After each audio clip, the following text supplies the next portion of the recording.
la pantalla, que me escuches bien. Iniciamos y vámonos entonces al módulo 4. Algunas cosas que ya hemos visto de hecho, ¿verdad? Vamos a ver básicamente lo que son los servicios de IP, pero en cuanto a estos servicios, nosotros vamos a evaluar sus vulnerabilidades, ¿verdad? Lo que los hace débil o lo que hace que un atacante pues se pueda aprovechar del mismo funcionamiento inclusive de estos servicios, ¿no? Los servicios empresariales, ¿sí? Y vamos a ver cómo mitigar los ataques de red comunes, ¿sí? Ataques de red comunes, por ejemplo, uno muy común que uno no puede dejar de mencionar nunca es un virus, ¿verdad? Uno siempre dice, oh, me cayó un virus, así que vamos a ver ese tipo de cómo se mitigan, ¿verdad? Cómo se contrarrestan esos ataques. Muy bien, el ARP, uno de nuestros amigos que mencionamos muchas veces, ¿no? El Address Resolution Protocol. Este protocolo es interesante y sobre todo porque nosotros decíamos por allí en CCNA 1 que las comunicaciones en las redes, ¿verdad? Se daban entre una NIC y otra NIC, ¿verdad? Entonces, pues allí lo que intervenía era básicamente la MAC, ¿verdad? Como direccionamiento, MAC de origen, ¿sí? Por ahí se le pone como S de source y de source, ¿verdad? Y la MAC de destino, ¿verdad? Que se pone por ahí como de destination, ¿verdad? Entonces, básicamente para que un dispositivo pueda establecer comunicación con otro dispositivo, o sea, para que haya esa circulación de información, sobre todo de tramas, ¿verdad? Estamos por allí quizás en capa 2 o de bit, ¿verdad? Allí en capa 1, pues nosotros necesitamos, ojo, en capa 1 necesitamos el medio, por supuesto, sigamos que la conexión que acabamos de hacer, pero en capa 2 lo que necesita conocer el dispositivo source, el de origen, ¿verdad? Es la MAC del destino, ¿sí? Necesita para poderse comunicar con el siguiente dispositivo, debe conocer su MAC, ¿verdad? Y luego, pues allí en cápsula pone una MAC de origen, una MAC de destino. ¿Por qué se da el proceso ARP? El proceso ARP es interesante porque en principio el dispositivo de origen, ¿verdad? Que es donde se está generando vamos a decir, la solicitud, donde se va a iniciar el proceso, donde se crea básicamente la información. Entonces, pues conoce, ¿sí? Siempre, siempre, siempre, el 100% de las veces, ¿sí? Va a conocer la MAC de destino. ¿Sí? Y uno dice, bueno, pero ¿cómo es posible que conozca la MAC de destino? Perdón, va a conocer la IP de destino, corrección ahí. Conoce la dirección IP, ¿verdad? Conoce la IP del destino, ¿sí? Recordemos esa IP versión 4, ¿verdad? Que es 8 o 4 octetos, perdón. Voy a ponerlos allí con X, ¿sí?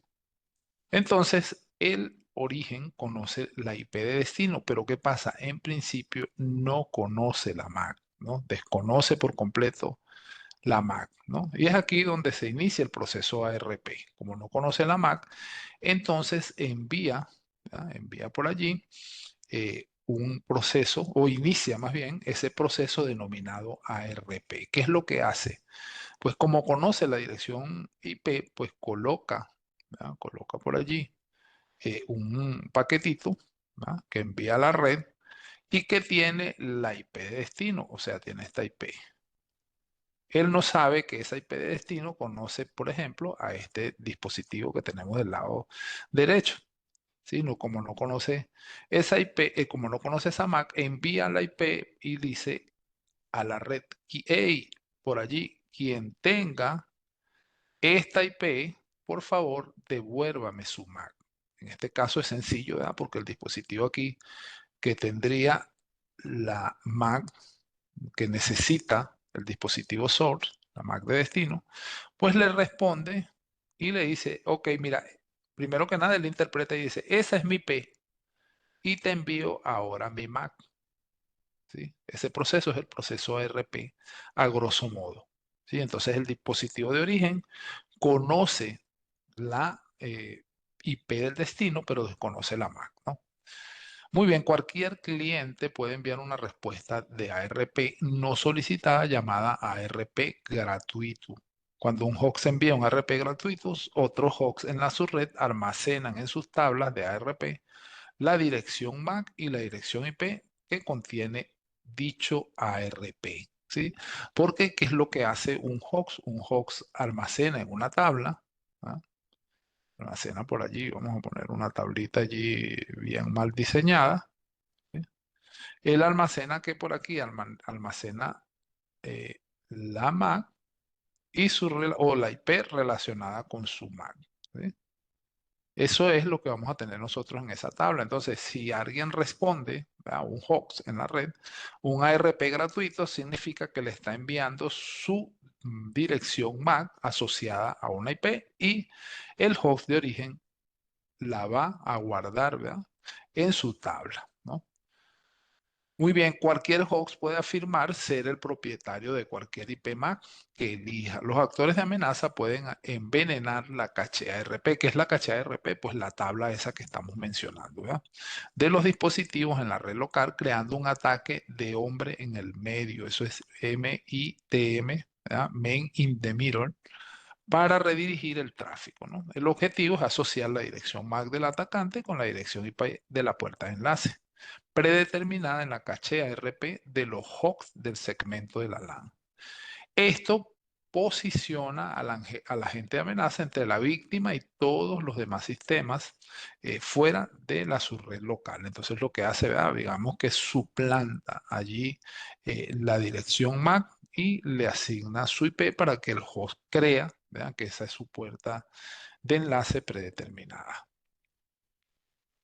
Muy bien, aquí lo vemos un poquito más allí en una figura, ¿sí? Vemos entonces la caché ARP. La caché ARP, como decíamos, es una tabla que lo que tiene, ¿no?, ahí lo vemos claramente, esa tabla que contiene. De hecho, vamos a revisarlo. Bueno, lo que pasa es que a veces no me gusta cerrar acá. Pero bueno, es así de sencillo. Cuando nosotros colocamos el comando ARP-A, ¿ah?, nos muestra entonces la tabla, ¿no? ¿Y qué vemos nosotros en esa tabla? En esa tabla vemos una asociación de la dirección IP con la MAC, ¿verdad? En este caso, digamos, la puerta de enlace predeterminada. De hecho, vamos a hacerlo, no importa. Así nos detengamos un poco. Vamos aquí en servicios IP. Vamos a salir un momentico acá para ver qué exactamente se refiere esto, ¿no? ¿Cómo es que funciona esto? A ver, entonces por allí nosotros vamos a irnos a un CMD, ¿ya? CMD, y vamos a ejecutar un ARP menos A, ¿sí? Y pues vemos efectivamente que, bueno, aunque tenemos aquí muchas direcciones MAC, vamos a referirnos a la puerta predeterminada de este host, ¿no? Y lo que tenemos entonces es precisamente esa asociación que mencionábamos, ¿no? Esta es la puerta de enlace original de esta red, la 192.168.1. Y esta que tenemos acá es la MAC, ¿sí? La dirección MAC, ¿de quién? De el router, ¿verdad?, por donde está saliendo este host a internet. Quiere decir que este host, para comunicarse, ¿verdad?, en otras palabras, lo que hace es que cuando nosotros, por ejemplo, solicitamos una información, una página web, pues simplemente el host la envía a esa puerta de enlace predeterminada. Sí, pero debe suceder esa comunicación en capa 2. Por eso es que el host necesita tener la MAC, ¿sí? En todo caso, esto sería correcto, ¿verdad? El host envía la puerta de enlace predeterminada, ya tiene su MAC, aquí no pasa nada. Pero en principio esto no era así, ¿verdad? Cuando conectamos un equipo por primera vez a la red, el equipo desconoce la dirección MAC, ¿no? Conoce la puerta de enlace predeterminada, pero desconoce la dirección MAC, ¿no? Ese es el proceso entonces que lleva a cabo ARP y lo que logra hacer entonces esa asociación de una dirección IP con su MAC. Por aquí vemos algunas otras asociaciones. Realmente la más relevante al momento es precisamente la de la puerta de enlace predeterminada, porque nosotros generalmente estamos comunicándonos a través de la red internet, ¿verdad? Muy bien. Un poco así para dejarlo como claro de qué estamos hablando. Y pues continuamos acá. A ver si lo puedo iniciar acá. A veces no. Pues avancemos por allí donde nos encontrábamos. Ok, entonces estábamos acá y es precisamente lo que tenemos acá. Eso que mostré allí es la caché ARP, ¿sí? La tabla ARP. Entonces allí tenemos esa dirección IP, en este caso de un host, ¿verdad? Esto por aquí. En este caso, un host de origen, ¿verdad? El host de origen tiene la IP, su IP es la 192.168.10.10. Y él, este host, necesita asociar, ¿verdad? O conocer la dirección más de quién, de la puerta de enlace predeterminada. Es la primera vez que este host se conecta a la red, ¿no? Y pues se llevó a cabo un ping y lo primero que hizo fue llevar a cabo ese proceso de RP, ¿no? Y pues aquí vemos entonces cómo se da a cabo esa petición a RP, ¿no? Dice MAC de la 192.168.10.1. Entonces, ¿qué es lo que dice? Digamos que nosotros, expresándolo un poco en humano, ¿sí? Lo que diría sería algo así: oye, quien tenga esta dirección IP, por favor, digamos que es educado, envíeme su MAC, ¿no? ¿Quién tiene la dirección IP? Es la puerta de enlace predeterminado, la 192.168.10.1. Al momento nosotros vemos que en la caché ARP, ¿sí? En la caché ARP no tenemos la dirección MAC de la puerta de enlace predeterminada, por eso nos pone allí el signo de interrogación, ¿no?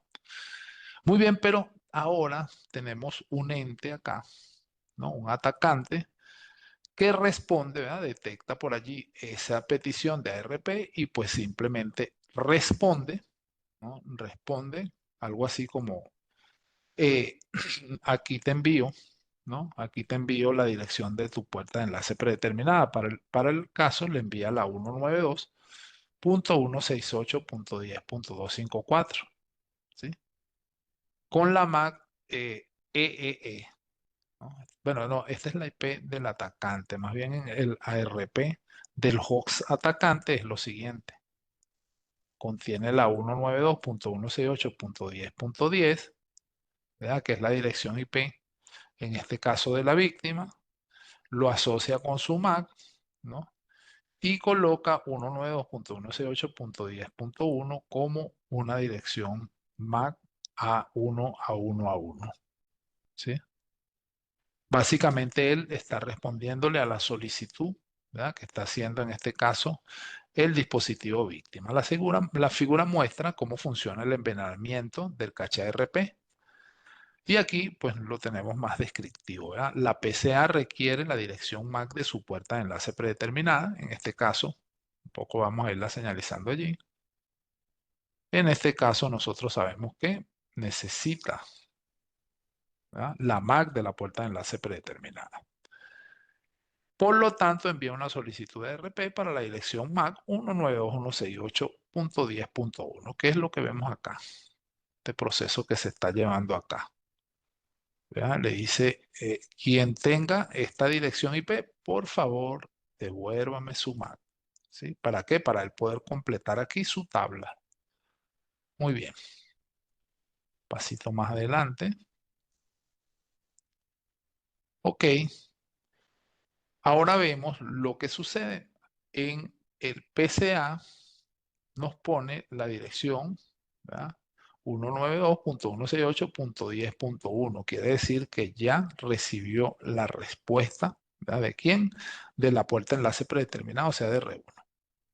Y aquí vemos entonces cómo se carga la dirección .192.168.10.10, ¿sí? Fíjate que aquí hay una respuesta de ARP, ¿no? Aunque aquí está tomando todavía la correcta, ¿no? 192.168.10.10 asociado con la MAC, ¿verdad? Aquí viene la respuesta RP y por aquí vemos el atacante. El atacante pues contiene la 192.168.10.10, ¿ya? Digamos que allí lo coloca como una puerta de enlace y la 192.168.10.1, ¿no? Muy bien, veámoslo en la explicación. En esta figura, el R1 actualiza su caché a RP. Estamos en el R1, ¿no? Con la dirección IP y la MAC de la PCA. ¿Sí? Recibe por allí, porque recordemos, ¿verdad?, que en el router también se va a llevar a cabo la carga de una caché ARP, una tabla ARP, ¿no? Muy bien, R1 envía una respuesta ARP a la PCA. ¿Sí? R1 le responde a PCA, que luego actualiza su caché ARP con la dirección IP y MAC de R1. ¿Sí? O sea, coloca esto que tenemos acá, la puerta de enlace predeterminado y la asocia con su dirección MAC. Hasta ahí vamos bien, ¿no? Pero por acá aparece una respuesta de ARP gratuita suplantada, ¿no? El envenenamiento ARP pasivo ocurre cuando los actores de amenaza roban información confidencial. El envenenamiento ARP activo ocurre cuando los actores de amenaza modifican los datos en tránsito o inyectan datos maliciosos. Sigámoslo viendo por acá.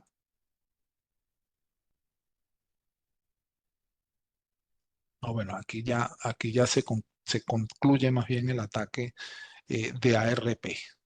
¿Sí? Este dispositivo, ¿no? El atacante simplemente coloca la PCA, ¿verdad?, como su puerta de enlace predeterminada y luego coloca la 192.168.10.1, ¿sí?, como un host en la red. De esa manera, pues se entera que toda la información que vaya hacia PCA, pues va a ir a través de él. Muy bien, el ataque de DNS, perdón, DNS es el sistema de resolución de nombres, ¿no? Y esto también es interesante conocerlo a grosso modo. ¿Qué hace el DNS? Por lo general, cuando nosotros estamos realizando una búsqueda en Internet, nosotros colocamos el nombre del recurso que queremos obtener de la página, la empresa, ¿verdad? Algo así como, por ejemplo, www.cisco.com, ¿verdad?, porque queremos buscar información de Cisco. O, ¿por qué no, www.netcat, ¿verdad?, .com, un poco porque queremos ver información de los cursos que están en Netcat, ¿verdad? Muy bien, nosotros colocamos un nombre, pero se lleva a cabo un proceso para que ese nombre se transforme, ¿verdad?, en una dirección IP, porque al fin de cuentas esa dirección IP es lo que va a identificar ese proceso que nosotros estamos iniciando, ¿sí? Esa conexión que nosotros vamos a establecer con un servidor. Realmente o necesitamos alcanzar el servidor de netcat.com, ¿no? Y para ello necesitamos conocer su IP. Pero no es necesario que nosotros conozcamos todas las direcciones IP que hay en Internet debido a que existe este excelente servicio denominado DNS, ¿sí? Un sistema de resolución abierto de DNS Open Resolver responde consultas de clientes fuera de su dominio administrativo y es vulnerable a múltiples actividades maliciosas que tenemos descritas en la tabla, ¿sí? Un poco lo que veíamos es lo que hace el DNS, ¿verdad? Traduce de nombre a dirección IP. Muy bien, ataques de envenenamiento en la caché DNS. Los actores de amenaza envían información de recursos de registros RR, suplantada y falsificada, a un sistema de resolución de DNS que redirige a los usuarios de sitios legítimos a sitios maliciosos. Los ataques de envenenamiento de caché de DNS se pueden utilizar para informar al sistema de resolución de DNS que actualice un nombre de servidor malicioso que proporciona información de RR para actividades maliciosas, ¿sí? Se reenvía esas peticiones a un servidor malicioso. Luego tenemos un ataque de amplificación y reflexión de DNS. En este caso, los actores de amenaza utilizan la resolución DNS abierta, ¿verdad?, para aumentar la cantidad de ataques y para ocultar la verdadera fuente de un ataque.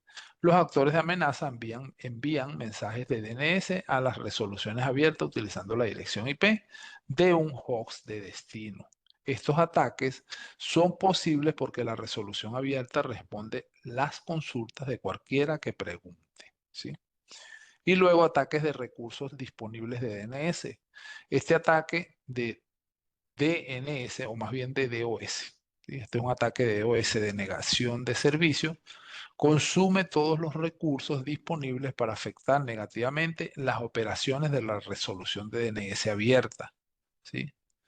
El impacto de un ataque de negación de servicio puede requerir el reinicio de la resolución de DNS abierta o la interrupción y el reinicio de los servicios. Los actores de amenaza también utilizan la técnica sigilosa de DNS descritas en la tabla para llevar a cabo sus ataques, ¿no? Un flujo rápido, fast flux, ¿verdad? Los atacantes utilizan esta técnica para ocultar sus sitios de entrega de phishing y malware detrás de la red de host DNS atacados que cambian rápidamente. Las direcciones IP de DNS cambian constantemente en apenas minutos a menudo. Los botnets emplean técnicas de flujo rápido para ocultar con eficacia servidores maliciosos y evitar su detección. Flujo de IP doble o doble IP flux. Los atacantes utilizan esta técnica para cambiar rápidamente las asignaciones de hostname a direcciones IP y también cambiar el servidor de nombres autoritativos. Esto aumenta la dificultad para identificar el origen del atacante. Algoritmos de generación de dominios. Los atacantes utilizan esta técnica en malware para generar aleatoriamente nombres de dominios que puedan utilizarse como puntos de encuentro de sus servidores de mando y de control. Command and Control C and C. ¿Sí? Command and Control, mejor dicho, ¿no? El uso de DNS, Domain Shadowing, implica que el actor de amenazas recopila las credenciales de cuentas del dominio para crear silenciosamente múltiples subdominios que se usarán durante los ataques que generalmente apuntan a servidores maliciosos sin alertar al propietario real del dominio principal. ¿Sí? Eso tiene como consecuencia, pues, engañar a los usuarios, ¿verdad?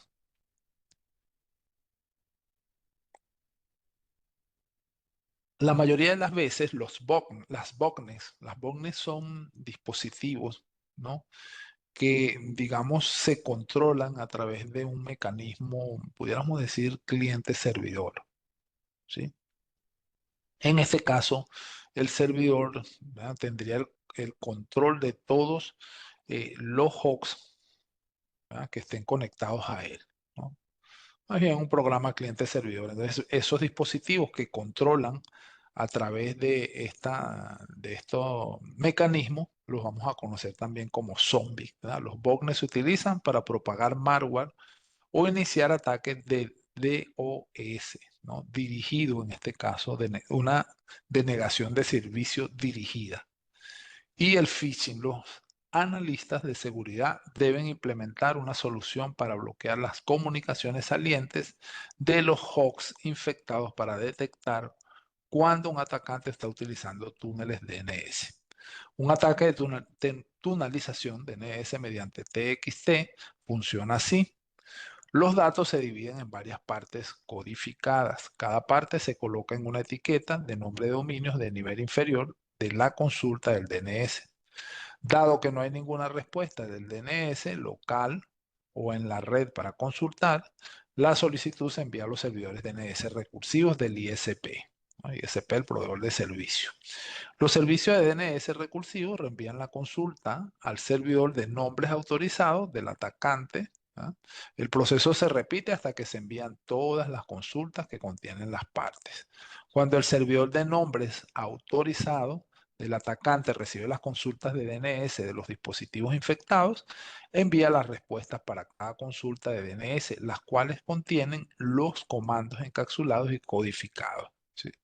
El malware en el host atacado vuelve a combinar las partes y ejecuta los comandos ocultos dentro.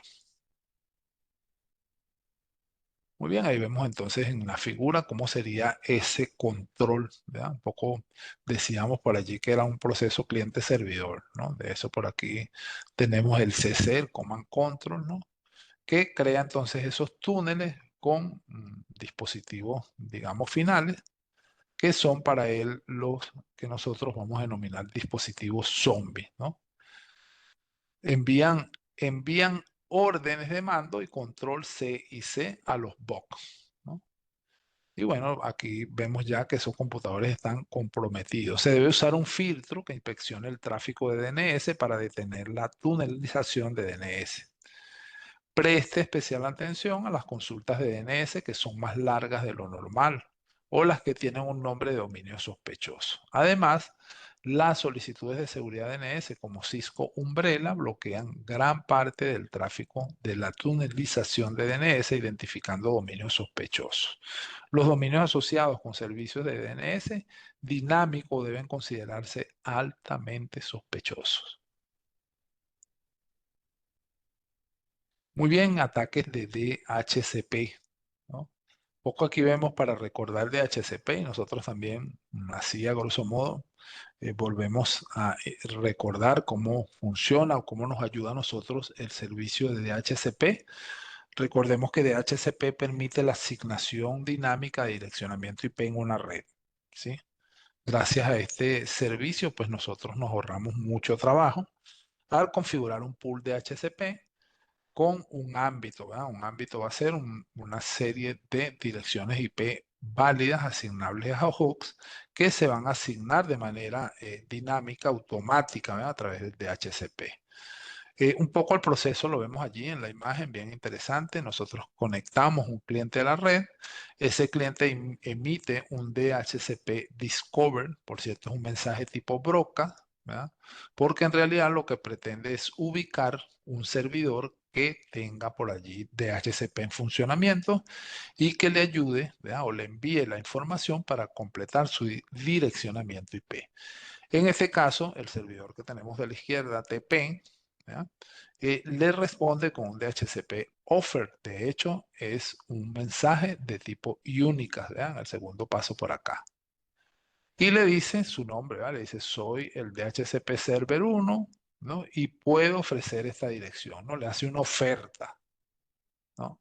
Hasta este momento es una oferta. Todavía el cliente no ha decidido, ¿verdad? Tomar esa oferta. En la oferta que contiene ese paquete que va allí, le dice, mira, la dirección IP que te voy a enviar para ti es la 192.168.10.15, la máscara de 24 bits y para tu puerta de enlace coloca la 192.168.10.1.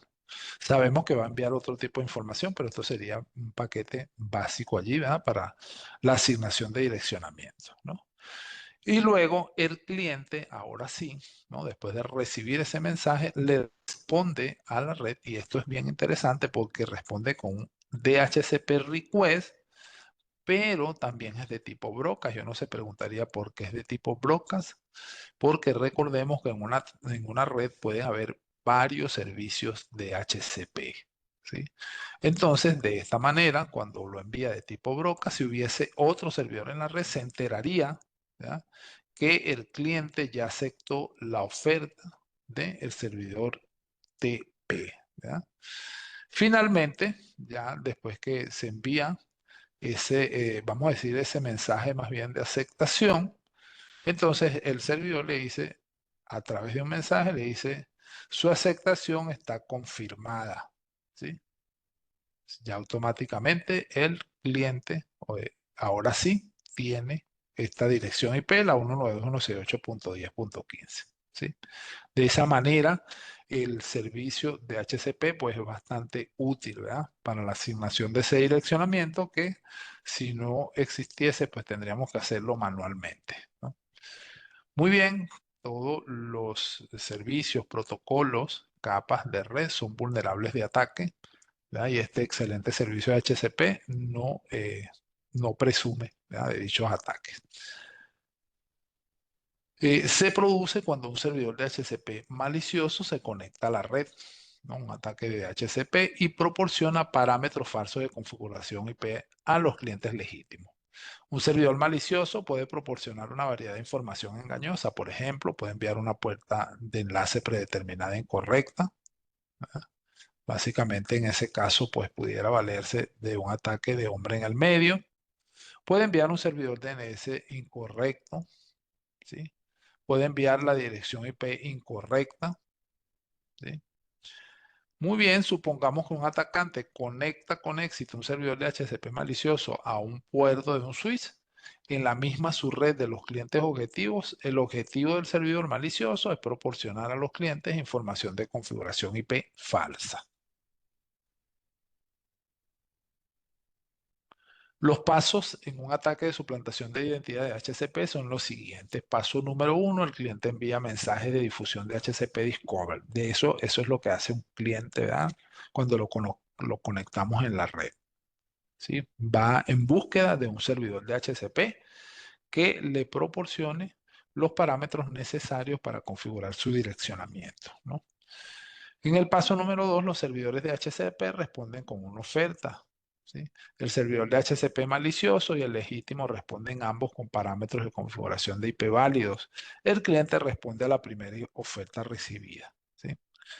El cliente acepta la solicitud del DHCP malicioso porque fue, digamos, la que llegó más rápida, ¿no? El cliente recibió primero esa oferta al servidor malicioso y transmite una solicitud de DHCP aceptando los parámetros del servidor malicioso. El servidor legítimo y el malicioso reciben la solicitud, ¿no? Pero recordemos que en este caso el cliente está aceptando la oferta, ¿verdad?, que le envió el servidor DHCP malicioso. Y el paso 4, el servidor de HCP malicioso hace un acknowledgement, ¿verdad? Diciéndole, ok, ya sé que aceptaste el direccionamiento que te envié. Muy bien, servicios empresariales, ¿no? Aquí vemos entonces ataques o etapas, ¿verdad?, de ataques comunes web típicos. La víctima, sin saberlo, visita una página web infectada con malware, ¿sí? La página web infectada redirige al usuario a menudo mediante muchos servidores atacados a un sitio que contiene código malicioso. Cuando el usuario visita el sitio, un kit de ataque analiza el software que se ejecuta en la computadora de la víctima, incluyendo el sistema operativo, Java o Flash Player, en búsqueda de una vulnerabilidad de software. Después de identificar un paquete de software vulnerable ejecutándose en la computadora de la víctima, el kit de ataque se comunica con su servidor para descargar código que pueda aprovechar la vulnerabilidad a fin de ejecutar código malicioso en la computadora de la víctima. Una vez que la computadora de la víctima ha sido comprometida, se conecta al servidor de malware y descarga una carga útil, ¿sí? Malware o servicio de descarga de archivos que descarga otro malware. El paquete final del malware se ejecuta en la computadora de la víctima. Los registros de conexión de servidor suelen revelar información sobre el tipo de análisis o de ataque. Los diferentes tipos de códigos de estado de conexión se enumeran acá, ¿no? Información 1, XX, por ejemplo 100, por poner algo. Esto corresponde a una respuesta provisional que consiste solamente en línea de estado y los encabezados opcionales. Finaliza con una línea vacía. No se necesitan encabezados para esta clase de código de estado. Los servidores no deben enviar una respuesta 1XX a un cliente HTTP 1.0, salvo en condiciones experimentales. Exitoso, 2XX, la solicitud del cliente fue recibida, entendida y aceptada con éxito, ¿sí? Entonces, por ahí podemos decir un código 200, ¿no? Y redirección 3XX, el agente del usuario debe tomar medidas adicionales para completar la solicitud. Un cliente debe detectar bucles de redireccionamiento infinito porque estos bucles generan tráfico de red para cada redireccionamiento. Error del cliente, código 4XX, para casos en los que el cliente parece haber cometido un error, excepto al responder a una solicitud de encabezado, un head, ¿verdad? El servidor debe incluir una entidad que contenga una explicación de la situación y si es temporal, los agentes del usuario deben mostrar todas las entidades incluidas, ¿verdad?, incluidas al usuario. Error de servidor 5XX para casos donde el servidor detecta que se equivocó o no puede realizar la solicitud excepto al responder a una política de encabezado GET.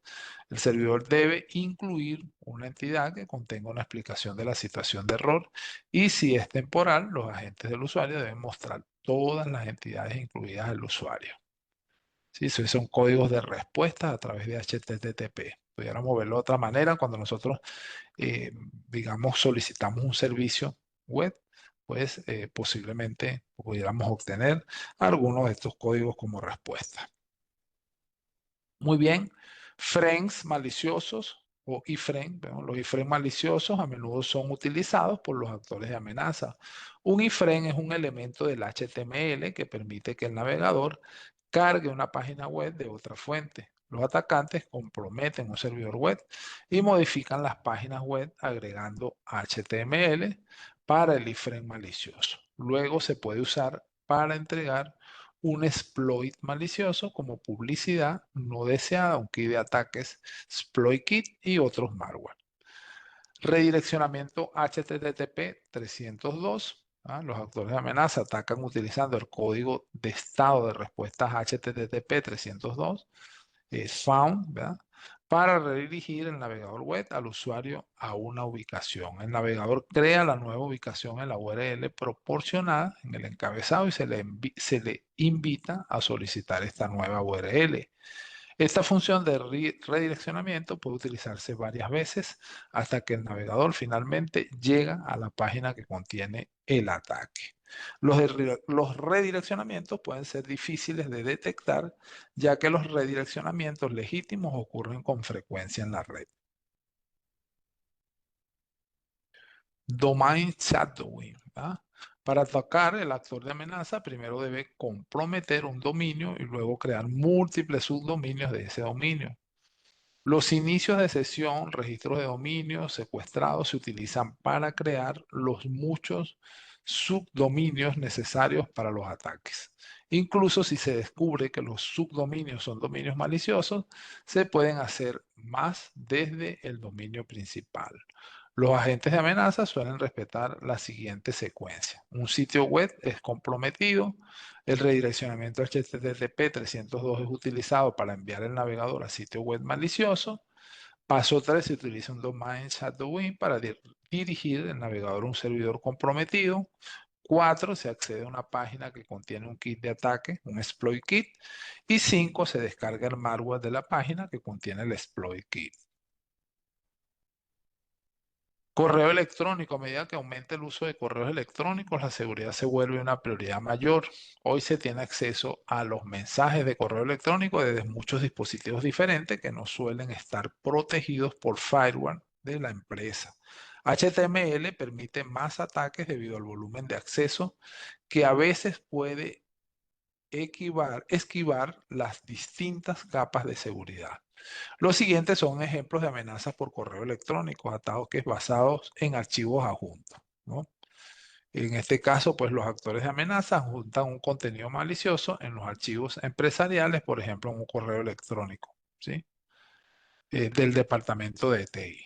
Suplantación de correo electrónico. Los actores de amenaza crean mensajes de correo electrónico con una dirección de remitente falsificada que pretende engañar al destinatario para que entregue dinero o información confidencial. Correo electrónico no deseado. Los actores de amenaza envían correos electrónicos no solicitados que contienen publicidad o archivos maliciosos. Servidor de retransmisión abierta de correo. Los actores de amenaza aprovechan los servicios empresariales configurados incorrectamente como retransmisores abiertos de correo para enviar grandes volúmenes de correo electrónico no deseado o malware a usuarios desprevenidos. Y homógrafos, los agentes de amenaza pueden utilizar caracteres de texto que son muy similares o incluso idénticos a los caracteres de texto legítimos. Al igual que cualquier otro servicio que escuche en un puerto en búsqueda de conexión entrante, los servidores SMTP también pueden tener vulnerabilidades. Algunas acciones para ayudar a proteger contra las amenazas incluyen mantenga al día el software de SMTP con parches de actualizaciones de software y seguridad Implemente contramedidas para evitar que los actores de amenaza completen su tarea de engañar al usuario final. Utilice un dispositivo de seguridad específico para correo electrónico como Cisco Email Security Appliance para ayudar a detectar y bloquear muchos tipos conocidos de amenazas como el phishing, el spam y el malware. Enséñele al usuario a reconocer el correo electrónico no deseado, los intentos de suplantación de identidad, los enlaces y las direcciones URL dudosas, los homógrafos y a nunca abrir archivos adjuntos sospechosos, ¿sí? Un gatito, un perrito, un pajarito, nada de eso, ¿no? Cosas que utilizan para engañar entonces al usuario, ¿no? Unos correos muy convincentes a veces. Bases de datos expuestas en la web. Las aplicaciones web suelen conectarse a una base de datos relacional para tener acceso a los datos sensibles. Inyección de código. Los atacantes ejecutan comandos en el sistema operativo de un servidor web a través de una aplicación web vulnerable. Inyección SQL. Los atacantes utilizan la inyección SQL para irrumpir la seguridad de la base de datos relacional, ¿ya? Crear consultas SQL maliciosas y obtener datos confidenciales de la base de datos relacional. La inyección SQL es uno de los ataques de base de datos más comunes. Los analistas de seguridad deben ser capaces de reconocer, consultar SQL sospechosas para detectar si se realizaron ataques de inyección SQL en la base de datos relacional. Los analistas de seguridad deben tener capacidad de determinar qué identificación de usuario usó el agente de amenaza para iniciar sesión y después identificar cualquier información o acceso posterior que el agente de amenaza podría haber usado tras un inicio de sesión satisfecho o satisfactorio. Scripting del lado del cliente, ¿no? Esto de los scripts es vamos a decir que es un pequeño código, ¿no? Un pequeño programa. En este caso, pues lo vamos a ver del lado del cliente. Script entre sitios XSS. El scripting entre sitios XXS, cross-site scripting, ocurre cuando páginas web que se ejecutan en el propio navegador web del cliente se inyectan consecuencias de comandos maliciosos. Existen dos tipos principales de XSS. Almacenado persistente, se almacena permanentemente en el servidor infectado y lo reciben todos los visitantes a la página infectada. Y reflejado no persistente, solamente requiere que las secuencias de comandos maliciosas se encuentren en un enlace y los visitantes hagan clic en él para infectarse.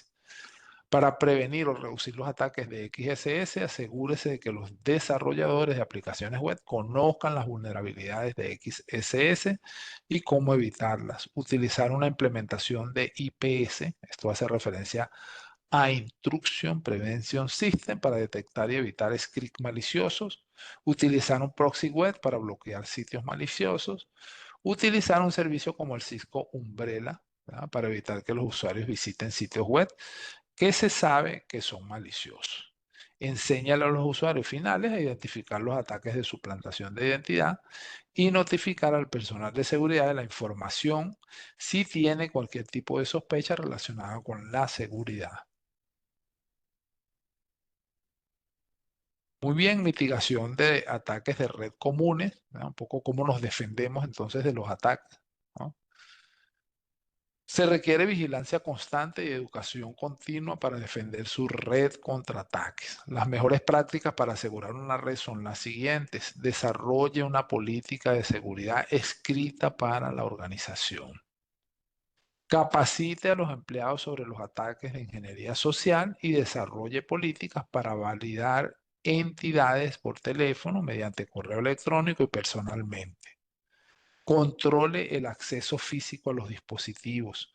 Utilice contraseñas seguras y cámbielas con frecuencia. Cifre los datos confidenciales y protéjalos con una contraseña segura. Implemente hardware y software de seguridad como los firewall, dispositivos IPS, dispositivos VPN, software antivirus y filtrado de contenido. Realice copias de respaldo y pruébelas periódicamente. Desactive los servicios y los puertos que no se utilizan. Mantenga los parches actualizados. instalándolos semanalmente o diariamente si es posible para evitar el desbordamiento del buffer y los ataques de escalamiento de privilegios.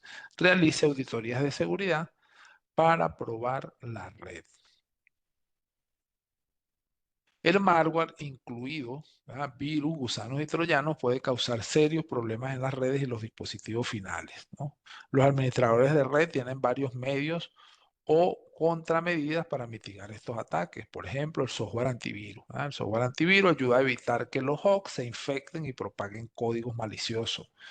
No impiden que los virus ingresen a la red, por lo que un profesional de seguridad de red debe conocer los principales virus y realizar un seguimiento de las actualizaciones de seguridad.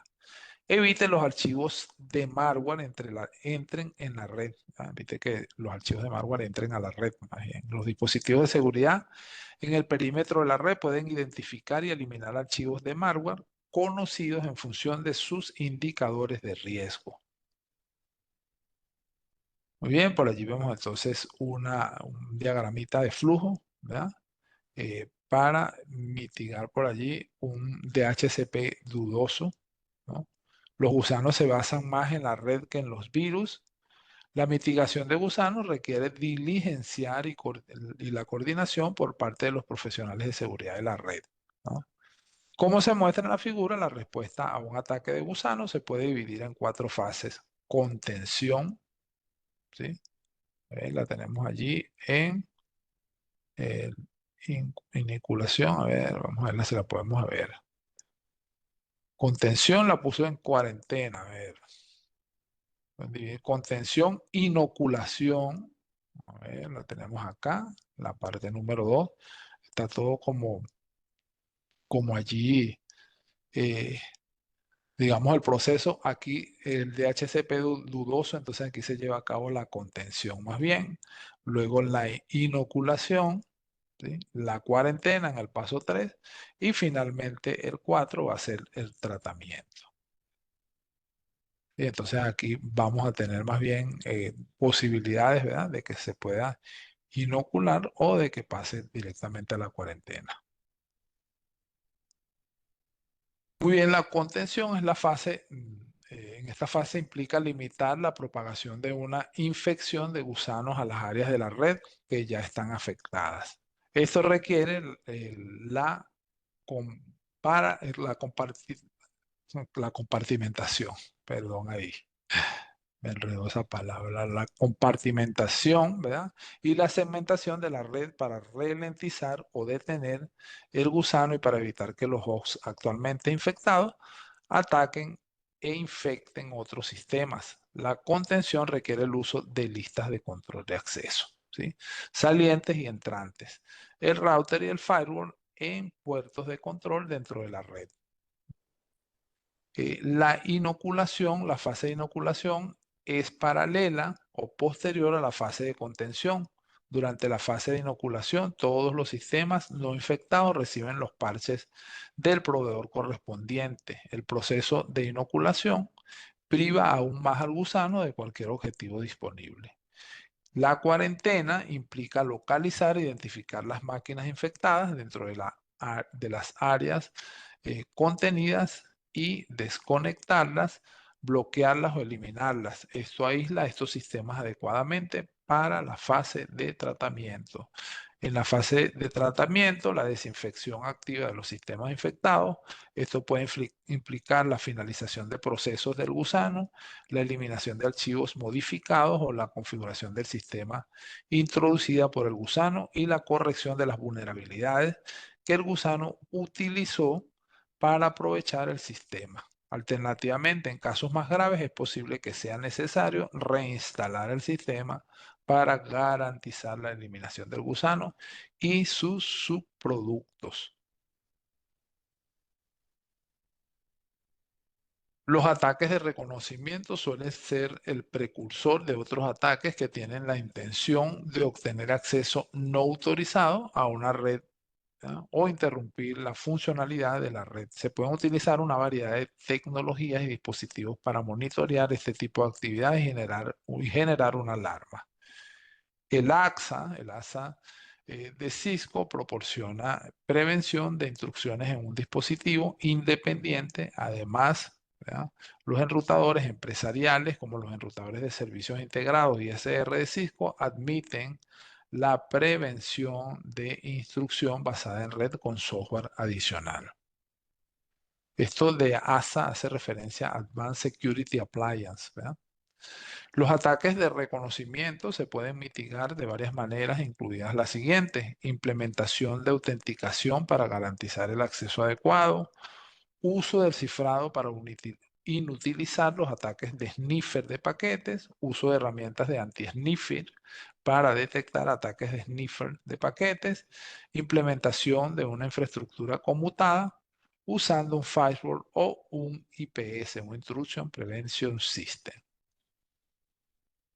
Realmente aquí dice o, la idea es siempre, ¿verdad?, tratar de utilizar todos los mecanismos posibles, ¿no?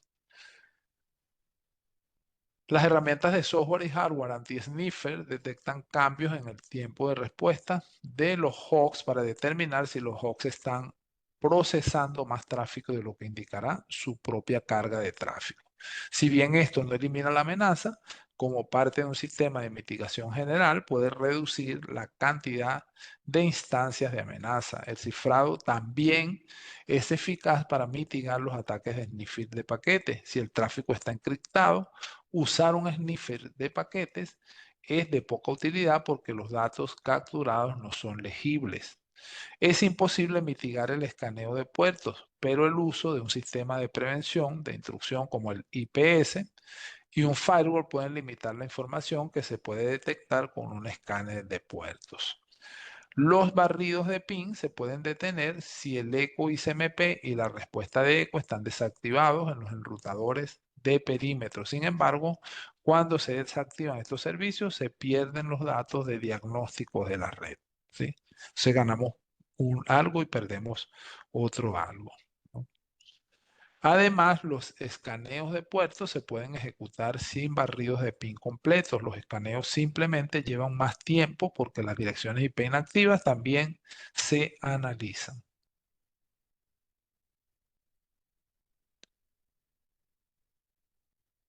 Técnicas de mitigación de ataques de acceso, ¿no? Para mitigar los ataques de acceso, seguridad de contraseña segura, principio de confianza mínimas, criptografía y aplicaciones de parche en el sistema operativo. Y las aplicaciones. Una cantidad sorprendente de ataques de acceso se llevan a cabo mediante simples adivinanzas de contraseñas o ataques de diccionario por fuerza bruta contra contraseñas. Para defenderse de esto, cree y aplique una política de autenticación sólida, ¿no? Utilice contraseñas seguras. Por allí eso, pues nosotros lo sabemos como que de memoria. Deshabilite cuentas después de que se haya producido un número específico de inicio de sesiones fallidas, ¿no? La red también debe diseñarse utilizando el principio de confianza mínima. Esto significa que los sistemas no deben usarse unos a otros innecesariamente. La criptografía es un componente crítico de cualquier red segura moderna. Cuanto más cifrado esté el tráfico, menos oportunidad tendrán los hackers para interceptar datos con ataques de hombre en el medio. El uso de protocolos de autenticación cifrado o hash junto con una política de contraseña segura reduce en gran medida la probabilidad de ataques de acceso exitoso. Capacite a los empleados sobre los ataques de ingeniería social y desarrolle políticas para validar identidades por teléfono mediante correo electrónico o personalmente. La autenticación multifactor, la MFA, se ha vuelto cada vez más común y requiere dos o más medios de verificación independientes.